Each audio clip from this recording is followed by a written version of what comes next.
അവസാനിപ്പിക്കാനുള്ള ടെൻഡൻസിയും MDMAക്ക് അടിമയായ വ്യക്തിക്ക് ഉണ്ടാക്കും.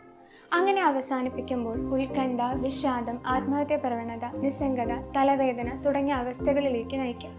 കൂടാതെ മയക്കുമരുന്ന് ഇല്ലാത്തപ്പോൾ അവർക്ക് ക്ഷീണവും വിശപ്പും അനുഭവപ്പെടും. അടിമയായ ഒരു വ്യക്തിയുടെ അവസ്ഥ ഇതിലും ദയനീയമാണ്. ചിലപ്പോൾ മാനസിക വൈകൃതം കാണിച്ച് ഒരു വ്യക്തിയെ കൊല്ലുക പോലും ചെയ്യും. MDMA എന്ന അതിമാരക ഡ്രഗ്സ് യൂസ് ചെയ്യുന്നവരുടെ പല്ലുകൾക്ക് പെട്ടെന്ന് തന്നെ നശിച്ചു പോകുന്നു. ഇതിനെ സൂചിപ്പിക്കാൻ ഉപയോഗിക്കുന്ന പദമാണ് മെത്ത് മൗത്ത് എന്നത്.